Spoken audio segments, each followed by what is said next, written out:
যে কাজগুলো সরকারের করার কথা সেই কাজগুলো আপনাকে আমাকে করতে হবে। সেই কাজগুলো হচ্ছে কি, উন্নত জাতের মহিষ তৈরিকরণ। দেখেন, অনেকেই জানতে চান যে ভাই দুধের জাতের মহিষ বা ভালো মহিষ আমি কোথা থেকে সংগ্রহ করব। আমি তাদেরকে ওপেন থ্রোটস একটা লাইন বলতে পারি না। কেন বলতে পারি না? কারণ দেখেন, অনেকেই ভালো জাতের মহিষ সংগ্রহ করতে গিয়ে অনেক টাকা নষ্ট করেন। সেটা কীভাবে দেখেন, বর্ডারে অনেক দালাল ব্যাপারের চক্করে পড়ে অনেকে টাকা জমা দেয়, কিন্তু একটা সময় তার সেই টাকা মাইর খায়। এরকম অনেকের সাথে আমার সাথে পরিচয় আছে। টাকা জমা দিয়েছে ভালো মহিষের জন্য, দুধের মহিষ আনবে, কিন্তু একটা সময় যাওয়ার পর দেখা যায় সেই টাকাটা মেরে দেয়। তো আমি এই কারণেই আমি সাজেস্ট করতে পারি না বা কোনো লাইন সোর্স আপনাদেরকে দিতে পারি না যে ভালো দুধের মহিষের।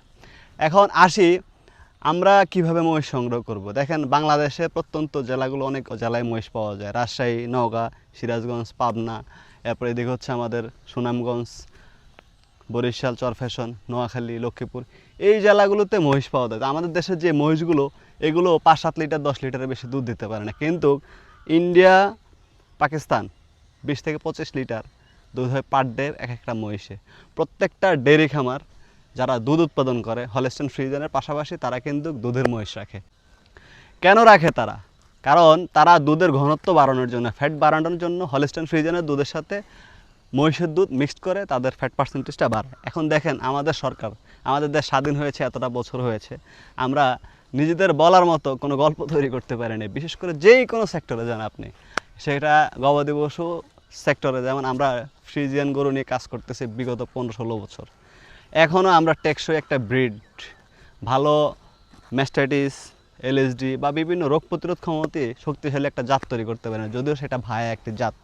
আইরিশ হল্যান্ড থেকে নিয়ে আসা হলস্টেইন ফ্রিজিয়ানের সাথে আমরা ক্রস করে আজকে 20-25 লিটার বা 30 লিটার দুধের গাভী আমরা তৈরি করতে পারি না। তাও আমরা অন্য জায়গা থেকে বুলেট সিমেন্ট কালেক্ট করে তারপরে দুধের গরু তৈরি করেছি। কিন্তু দেখেন, ইন্ডিয়াতে প্রায় 28টিরও বেশি জাত, কুন্ডি, বানানা, এরপর হচ্ছে মিরাট, গুজরিটি, জাফরাবাদি, মুর্রা, নীলি র্যাবি, যদিও নীলি র্যাবি পাকিস্তান থেকে ভায়া করা, তাদের সাথে মিক্স করে তারা তৈরি করেছে, এবং অনেক অসংখ্য জাত এবং অনেক জাত আছে তাদের।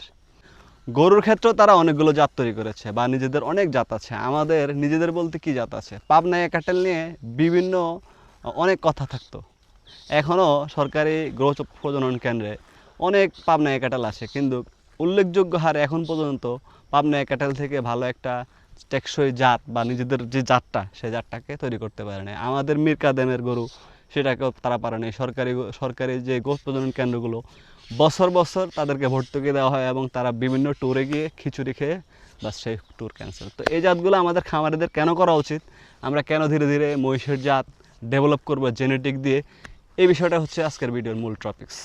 আপনি অন্য জাতের পিছনে বা অন্য আপনাকে মহিষ সংগ্রহ করে দেবে, সেই মহিষের পিছনে না ধরে আপনি হাতের কাছে যে মহিষটা পাচ্ছেন, ভালো একটা ম্যারিড বুল বা যে বুলের সিমেনের রেকর্ড ভালো, যে বুলের মায়ের রেকর্ড ভালো, সে 5-7 লিটার 10 লিটার দুধ দিত তার মা, বা 12 লিটার দুধ দিত, সেই বুলের সিমেন্ট দিয়ে ধীরে ধীরে ধীরে ধীরে জাত উন্নয়ন করে নেন।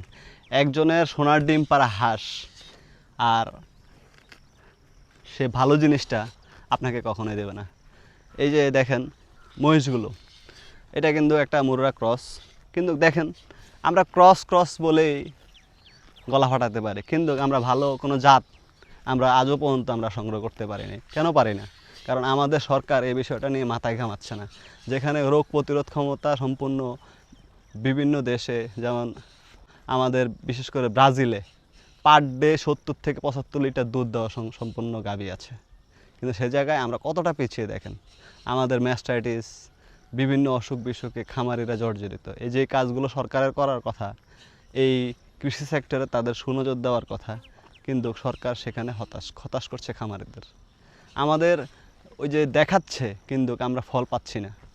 প্রতি বছর বছর বিভিন্ন বাণিজ্যিক মেলা হয় গবাদি পশুর, সেখানে সরকারের বড় বড় লেকচারাররা লেকচার দেয়, কিন্তু আমরা সেই হিসাবে আমরা কি সফলতা পাচ্ছি খামারিরা?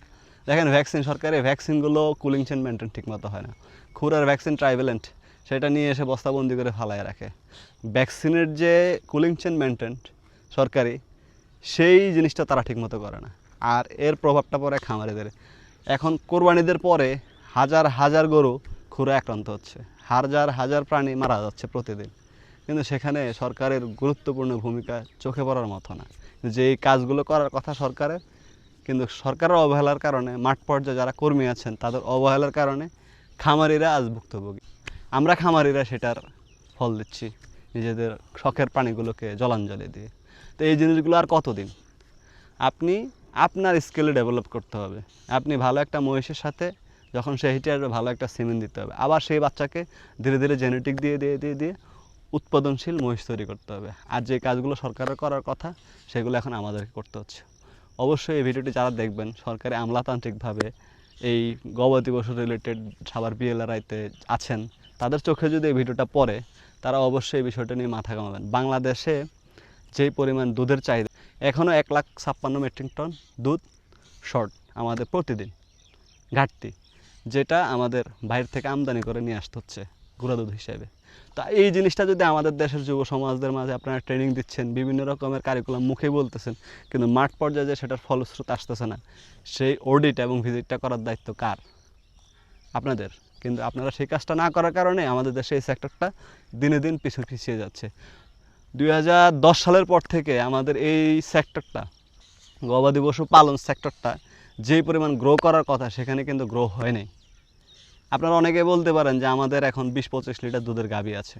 এগুলো বিভিন্ন লালতির, হিজাব, এডিএল, ব্রাক এদের সহযোগিতায় এগুলো এসেছে। শুধু সরকারের যে সিমেন্টের কারণে আজকে আমরা এত হাই ল্যাকটেড মিল্কিং কাউ পাইছি সেটা বলা যাবে না। এখানে বিভিন্ন বেসরকারি প্রতিষ্ঠানের খুব অবদান আছে। তো এই কাজগুলো আমাদের সরকারের করা উচিত। আর বিশেষ করে মহিষ একটা সম্ভাবনা। আপনি দেখেন একটা গরু পালতে গেলে তার অনেক ধরনের সমস্যা থাকে, কিন্তু সে জায়গায় মহিষের কোনো সমস্যাই নেই, কোনো অসুখ বিসুখ নেই। তো আমরা কেন এই স্বর্ণটাকে পরিচর্যা করতেছি না?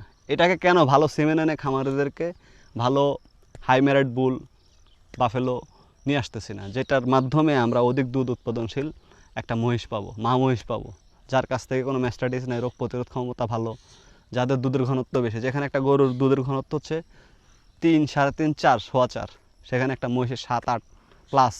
তাহলে এই কাজগুলো কেন আমরা করতেছি না? আমাদের যেগুলো ফোকাস করা উচিত অবশ্যই খামারেরা সেই বিষয়গুলো ফোকাস করবে। খামারেরা প্রতিনিয়ত ট্রেনিং নিয়ে এই জাতগুলোকে সংরক্ষণ করবে। সরকারের উচিত সেই জিনিসগুলো খামারেদের হাতে তুলে দেওয়া, এবং এই ইকুইপমেন্টগুলো, সুযোগ সুবিধাগুলো অবশ্যই সরকারের আমলে নেওয়া। কথাগুলো কার কাছে কেমন লেগেছে অবশ্যই জানাবেন। আর কারো কোনো মন্তব্য থাকলে অবশ্যই কমেন্টসে বলবেন। আর ভিডিওটি ভালো লাগলে এই জন্যই শেয়ার করবেন যাতে সরকার এই বিষয়গুলো খুব দ্রুতই আমলে নেয়। কারণ একটা মহিষ, একজোড়া মহিষ একজন গৃহস্থের সংসারের মূল চাবিকাঠি। সে যদি একটা ভালো দুধের মহিষ পায় তার সংসারটা সচ্ছলভাবে চলবে। ভালো থাকবেন, সুস্থ থাকবেন। দেখা হবে পরবর্তী অন্য কোনো ভিডিওতে। আজকের মতো বিদায় নিচ্ছি। আসসালামু আলাইকুম।